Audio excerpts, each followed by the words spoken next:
There is a fifth dimension beyond that, which is known to man.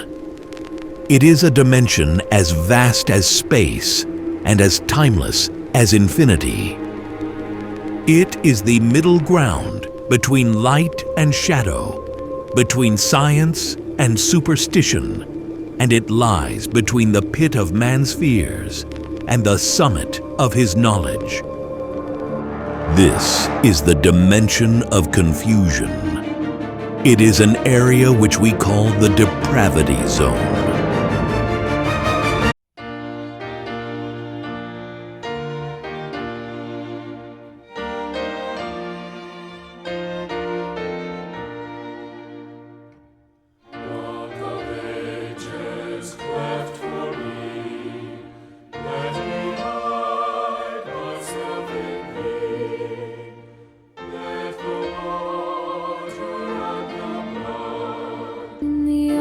Of the angel away from here, rest in peace, my weary heart. Safe from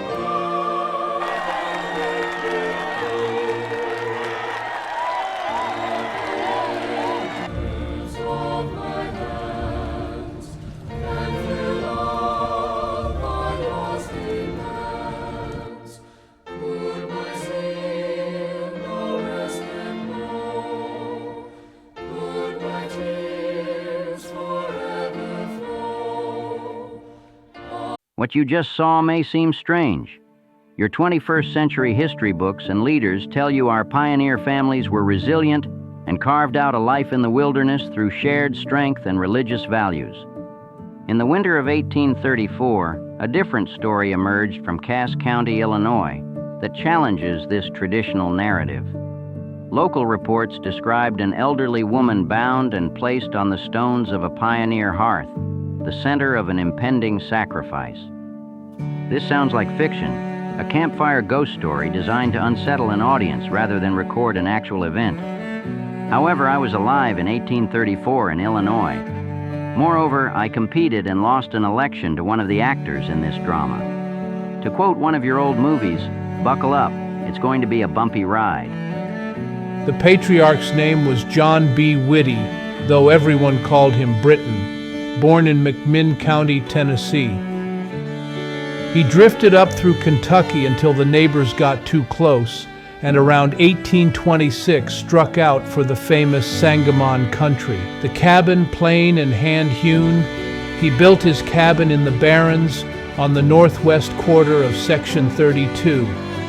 An honest man, a good neighbor, not lettered, not enterprising, the rifle and the dog, the axe and the jug, to men like Britton Witty, those four things were civilization. His household was large and mostly married. A daughter and her husband, Pleasant Rose, lived with the old folks, another daughter, Polly, nearby. And that autumn there were guests, the Bennetts, kin from Kentucky, ready at last to go home. So they threw a farewell supper, the products of the chase and the field, and by the custom of the times, 2 gallons of whiskey.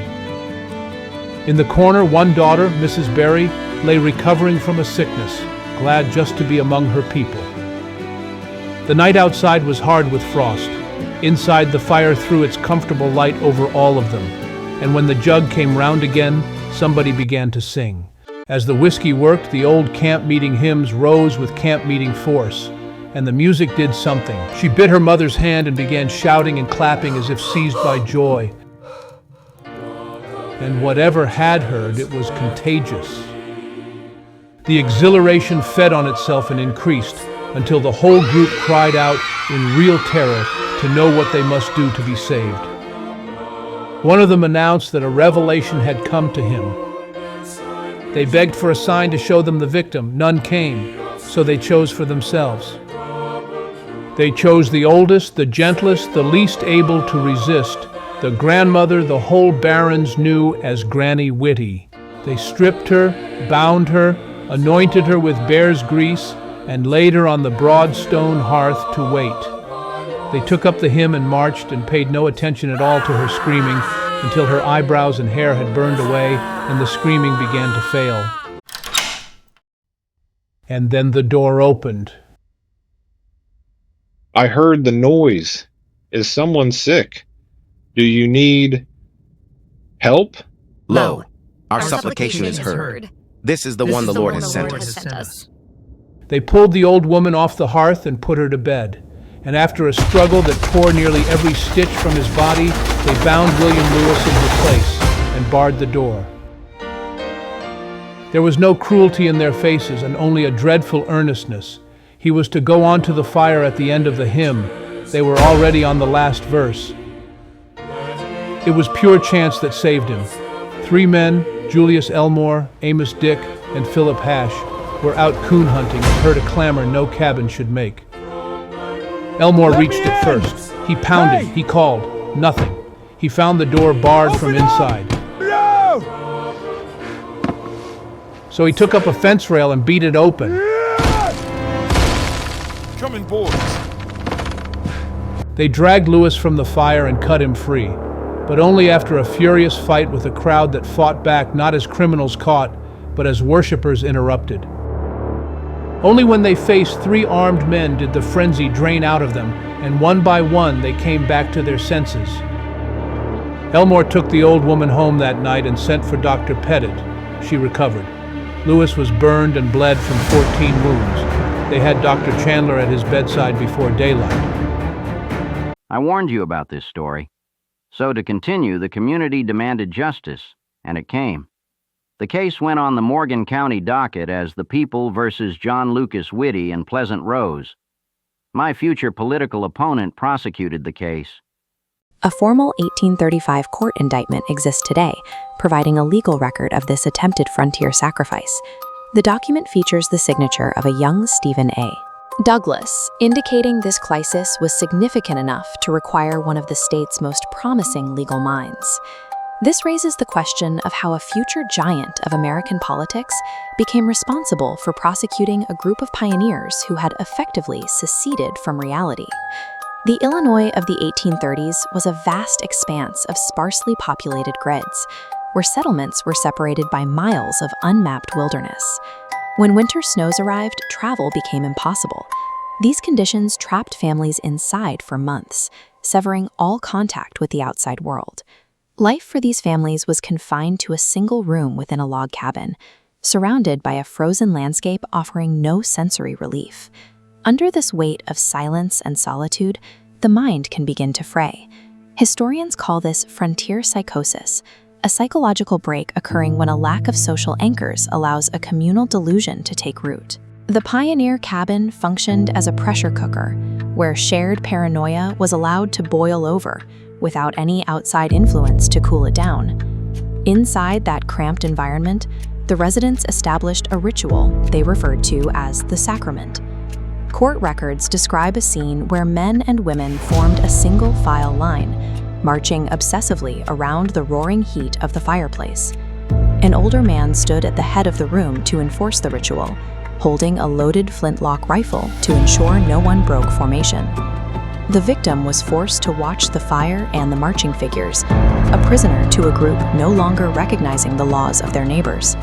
While this looked like a violent crime to the rest of the world, to those in the cabin, it was a necessary ritual, born of an inescapable shared delusion. This local fanaticism eventually collided with the institutional systems that were slowly expanding across the frontier. Stephen A. Douglas was tasked with bringing legal order to the Illinois Territory, representing a government that sought to formalize the wild landscape. The justice system targeted these isolated cults to demonstrate that the state's authority and the safety it promised now extended to the furthest reaches of the frontier. Through this prosecution, Douglas sought to show that the rule of law reached even the most isolated hearths, replacing frontier paranoia with institutional oversight. Stephen Douglas won the case, but one of the jurors wasn't an American citizen, so a new trial was needed. In the end, the new trial never occurred, and all those involved melted back into the fabric of the Midwest. The first name on the indictment was John Lucas Witty.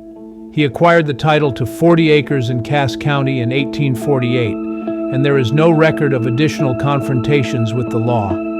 After his first wife died in 1856, he married my second grand aunt, Harriet Showalter, and they had 5 children.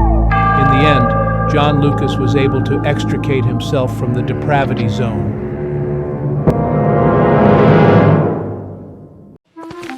This story also proves the popular joke about our families. I shook my family tree and a bunch of nuts fell out.